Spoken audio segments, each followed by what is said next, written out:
Yes, us. Welcome to Greek Like Me, the podcast about all things Greek for Greeks, Hellenophiles, and anybody who's interested in learning about other cultures. I'm your host, Pamela Diodes Wood. Email us at stealthgreek@gmail.com to share comments, questions, and stories about Greeks, Greekness, or your own ethnic background. Today we're going to talk about Mahlepi. I love the way it smells. I've got a container of it with me right now. I am practically snorting this stuff. It's a spice used by Greeks, folks in Türkiye, the Middle East, Armenia. This past week I've been reading about people trying to describe its scent and taste. The aroma is intense. So is the smell of gasoline. It has the scent of almond with a hint of cherry. Cherry with a hint of vanilla. It's not easy to describe. You know what it smells like? It smells like Mahlepi. It's like telling someone who's never smelled almonds, it's like peanuts with a hint of pear or sawdust. Not a complete lie, but nowhere near the truth. I'm glad the world is discovering Mahlab. It's a wonderful thing, but people on culinary sites will make me crazy. I totally understand bakers and cooks wanting a point of reference. I do too. Like, is it sweet, savory, sour? But the stuff I'm reading, it's like calling loukoumades Greek zeppelis. They are not.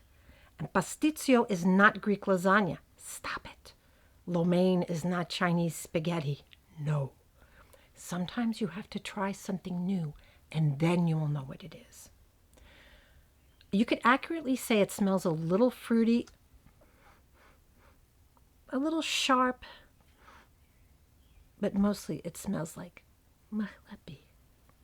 And I love the taste of Mahlepi. It tastes like cherry, almonds, and vanilla, according to one site. Cherry, almond, and orange blossom on another. Bitter almonds, cherry, and rose, says a third. But not quite. It tastes like Mahlepi. It can have a bite to it, but blended into a sweetbread, it's smooth and comforting and slightly perfumey. Maybe more than slightly. Someone once said it tastes a little like marzipan, but I hate marzipan, so it's not that.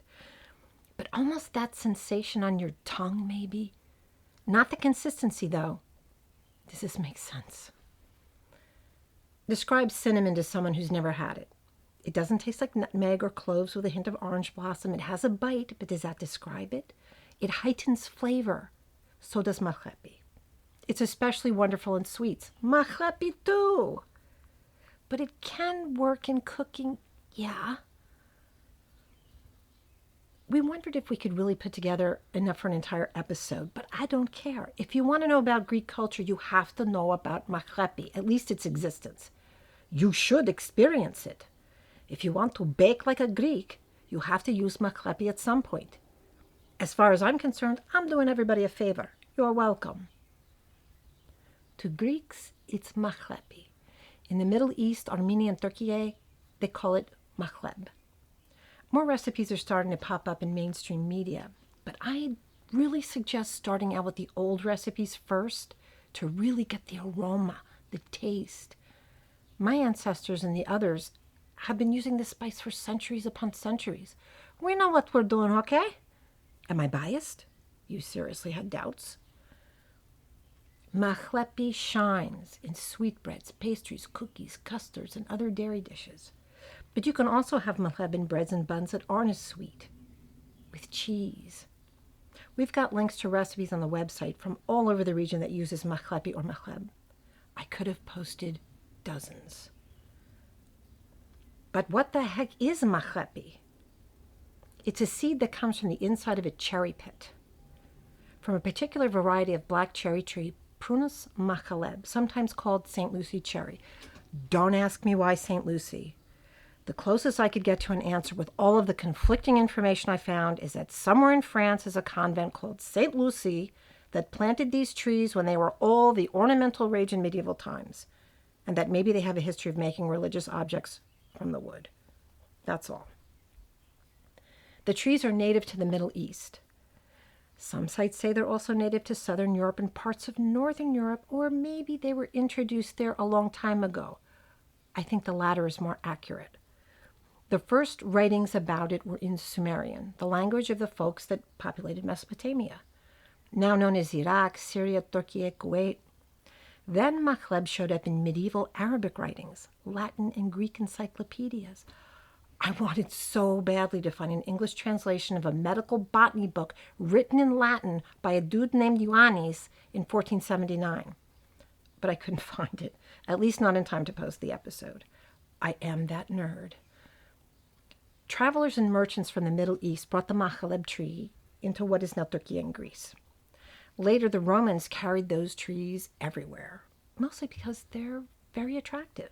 They're all over the world now as ornamental trees, even Alaska and Switzerland.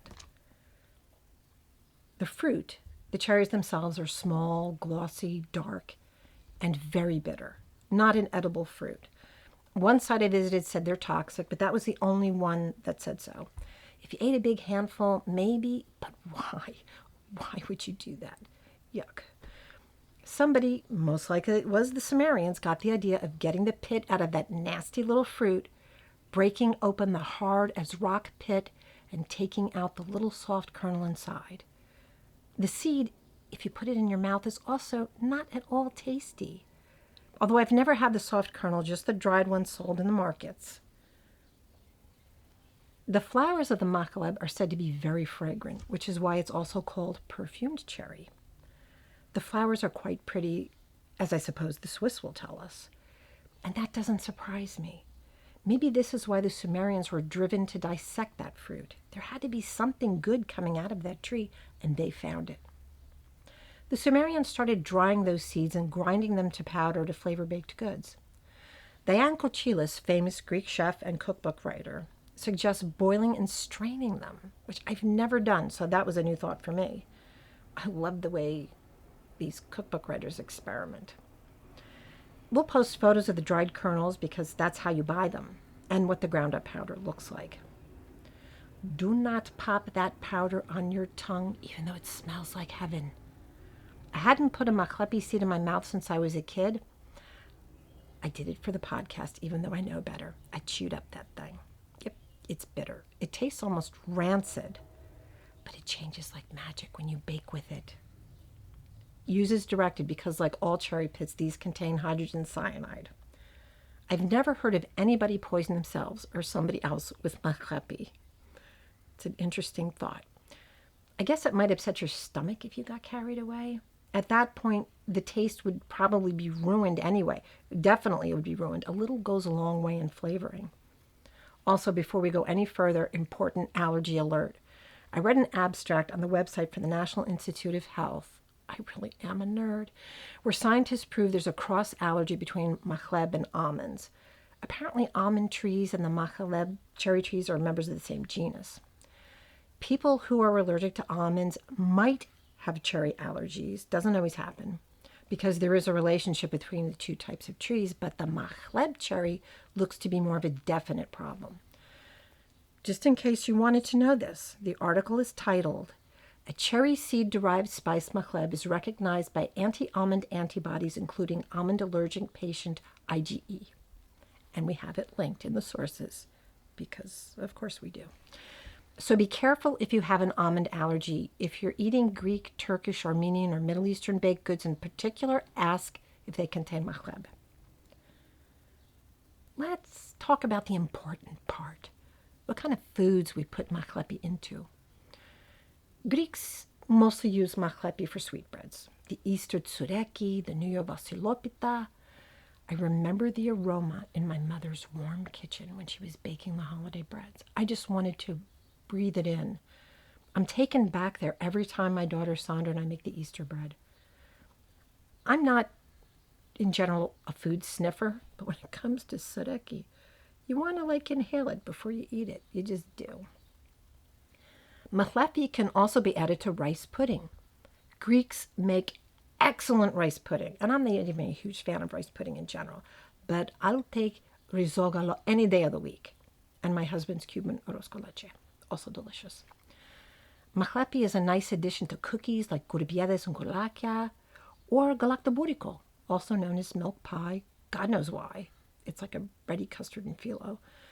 Some add mahlepi to the honey syrup that you pour over the nice hot tray of baklava to give it that sticky sweetness. Greek Cypriots make a sweet and savory cheesy Easter bread called flaounas. They're individual breads that almost resemble sealed tarts, like it's folded over on itself. They have eggs, raisins, sesame, mint, and lots of butter. Easter breads are traditionally rich and a little decadent after all those days of fasting. GreekBoston.com had an interesting point about Mahlepi and early Greek immigrants. It's not surprising that when Greeks first migrated to the West, they had to live without Mahlepi. What a horrible thought. When I was a kid, it was expensive. It's still not cheap, but it was expensive. And if you didn't get to the Greek store at least a week before Easter, you might find they'd run out. Then you had to call aunts, cousins, friends, whatever Greek you knew, and see who had some to share. I can't imagine what it was like making the traditional holiday breads without it. So the early Greek immigrants had to make do with substitutes like cinnamon, lemon rind, anise, orange rind, all flavorful ingredients. But it makes me think of the American Civil War soldiers having to substitute chicory for coffee. Maybe it had its advantages, but it sure didn't taste like coffee. Choreg is a braided Armenian yeast bread. It's traditional for Easter, but many Armenians eat it year-round. They can either be sweet or savory, depending on the tradition of who's making it, the family tradition. It's spelled either C-H-O-R-A-G or C-H-O-R-E-G, choreg. Armenian Kitchen says either way, it's always eaten with cheese and a strong cup of coffee. It sounds good. Popular uses for Mahleb in Türkiye include a savory bun called pocha. This is a really versatile bun that can have many different fillings, as well as different herbs and spices added to the dough, including Mahleb. Then there's simit. I love simit. It's a circular bread with sesame. There was a little Turkish bakery in nearby Montclair that I could walk to, and I walked there often. I literally cried when they closed. I just found out that in the U.S., simit is sometimes called a Turkish bagel. Just call it simit. Delicious. Although in the video recipe we linked, the simit looks smaller and fatter than any I've ever seen. They kind of look like bagels. I keep getting distracted looking at Turkish, Armenian, Egyptian, Syrian, Palestinian, and Lebanese recipes, whether they have mahleb or not. They're so familiar in so many ways, but at the same time different from what we do. I saved a ton of them in my YouTube history because now that I ground up some mahlepi for the photograph, I need to use it up while it's still fresh. Matmul cookies are semolina cookies especially popular during holidays like Eid or Easter. There are a lot of Orthodox and other Christians living throughout the Middle East, so they are used for both holidays. YouTube channel Feast in the Middle East demonstrates her mom's traditional Palestinian take on matmul using mahleb. I love that she hands it over to her mom to run the recipe. Check out the link. I keep finding mentions of an Egyptian paste using mahleb that's spread on bread for breakfast or snacks, and I've gone insane trying to find it. It includes sesame seeds, nuts, honey, and olive oil, and I want to eat it right now.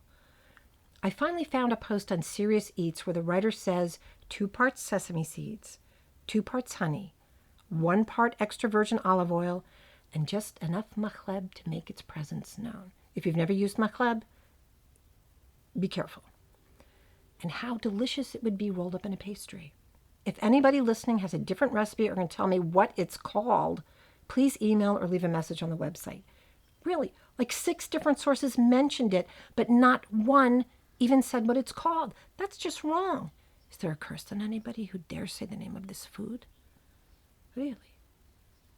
Then there's kak, a Lebanese snack, which is a ring of crunchy sesame seed covered bread with a soft center. It looks similar to simit or Greek kaluri, but sweeter, I think. And there's kakalib, or Lebanese milk bread, a soft mahleb-flavored bun, also shaped like a ring, like a personal sweetbread, probably excellent for dessert, or breakfast, or coffee break, with coffee. Sounds good. Of course, in any Greek, Turkish, Middle Eastern, or Armenian baked goods, you can add mahleb for the distinctive flavor. The recipes we've linked can give you an idea of how much to use against the amount of flour, milk, semolina, or whatever. So you can experiment, but get a good idea first of what you're doing. Now, where to get mahleb? Titan Foods, the Greek grocery store in Astoria, if you're in the New York City area. It's a great place to buy mahlepi, as well as lots of other necessary ingredients for Greek cooking and baking, as well as prepared foods. Titan also suggests mahlepi makes a good addition to pies, juices, smoothies. Never would have thought of a juice or a smoothie, but okay. On a side note, Titan Foods will be closed the summer of 2023 while they relocate. Their landlord sold the building. But they'll be back in the fall and will be ready to storm the automatic doors as soon as they open. Stay tuned. Meanwhile, we'll continue to get our Greek staples here in northeastern New Jersey from Liberty Foods, better known as the Greek store in Kenilworth. Our most recent Mahleb purchase there cost us $4.59 for a 50-gram bag of the seeds or kernels, which is about 1.7 ounces. That's a pretty good deal. They also sell already ground mahlepi, but honestly, fresh ground is the best way to go. The fresher, the better. We use a small coffee grinder to powder ours right before we use it. If you buy the powdered, run home as fast as you can, safely, and use it right away. We didn't get a chance to get down to the Greek store this week when we realized we needed a little more mahlepi for the photos, so we went to a small local market where we spent approximately $5 an ounce.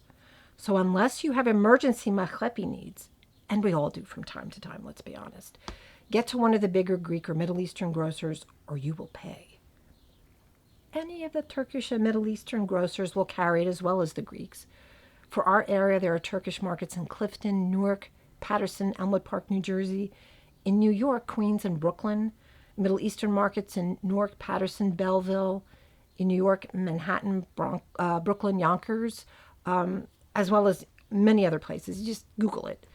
But so many cities and towns throughout the U.S. and Europe have Greek and Middle Eastern markets now. Mahleb is much easier to find than it was even a few years ago.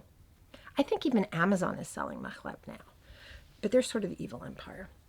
Your best bet is Greek, Turkish, or Middle Eastern markets selling the whole seeds to grind yourself. Amazon is only selling the powder, and who knows how long it's been sitting there. If you're like me and would rather eat it than make it, there are so many amazing bakeries for Greek, Turkish, Armenian, Syrianese, Lebanese, Egyptian, Palestinian, etc. treats. If they're out of reach for you, many are now shipping those goodies out. The main producers and exporters of mahleb are Iran, Turkey, and Syria, in that order, which makes sense, because those populations and the ones around them are using this spice regularly. Greece also produces it. My package right here says, product of Greece, because Greek people love it. Armenians too. But I'm not sure if they're producing it. I think whatever Armenian sites, baking sites I looked on, they suggested Middle Eastern markets. What about the Greeks, Armenian people? Come on. It's a very labor-intensive process, so unless world demand for mahleb goes way up, people in Alaska and Switzerland are not going to be harvesting those trees. Interesting note. 2 sources mention mahleb being used for perfumes in Turkey and the Middle East, possibly before somebody decided to take the next step and see if using it on food made it any less bitter. And man, I think I'm going to slap some of this powder on myself and see what happens, because I can't even explain. It is like a perfumey smell, but a fruity mahlepi perfumey smell. I don't know. I would follow anyone around who had smelled like mahlepi. I can't sign off without talking about the medicinal properties of mahleb. These are mostly folk remedies. Some of them mentioned in multiple sources are pretty consistent with what scientists are saying. They're studying this. Some of them are just far-fetched. The ones that are far-fetched I saw only on one source, and I won't speculate on what that's about. Just remember, just because somebody says it online doesn't make it true. You got to do your homework. Luckily, I did it for you. Nowhere did I see how these remedies were administered. I mean, here you go. Have two mamul, call me in the morning. Tsureki always makes me feel better, but I don't know if it's really necessary to eat a quarter loaf at a time, just to make sure. I'm guessing tea, tinctures, and stuff like that. I don't know. Couldn't find any references to how. I'd love it if someone listening could tell us more. I am not dissing folk remedies, mind you. I have a handful of my own that I rely on regularly, and they might make a good episode. Anyway, asthma and hypertension are the medical conditions Mahlab is used for most often in these folk remedies. I saw it called an anti-inflammatory repeatedly. The seeds and bark contain coumarin, which has anti-inflammatory properties. Many sources say it also helps improve digestion. Then as I kept digging, I can't help myself. I started seeing that Mahlab might be helpful with diabetes and heart disease because of the oleic and linoleic acids. And that made me head over to the National Institute of Health again, which has a pretty extensive library of medical papers, reports, and documents. They report Mahlab is high in polyunsaturated fat, which is always good. I have no idea how many of those tough-to-process seeds you need to consume to make a positive difference. Possibly enough that the cyanide might be an issue, which I think can be boiled off. But honestly, there are easier ways to access polyunsaturated fat, like walnuts, flaxseed, sunflower seeds, fish. It's nice to know for those of us who consume it fairly regularly that Mahlab is a good thing, besides being delicious. Most of the studies I came across are centered around the Middle East, where Mahlab is used most frequently. Many of those are in Arabic or Turkish, so I really couldn't explore much further in my deadline. I wasn't finding the translations easily. The kind of wacky claims I found were on a blog where it was claimed Mahlab could help tumors, osteoporosis, and Alzheimer's. My mom had Alzheimer's. She ate Mahlab. I saw no difference. And I found no evidence whatsoever, no supporting sources, no mentions in any other materials of tumors, osteoporosis, or Alzheimer's. But suffice it to say, if you're eating a nice simit, sureki, or kakalip, unless you're allergic to almond, you're doing yourself a favor. It's hard to get me into the kitchen unless somebody else's dinner, but I do like to bake and even cook a little on the rare occasion. More baking than cooking, although since Sandra started working as a baker a few years ago, I got lazy. But I saw so many recipes while I was working on this episode that I'm inspired.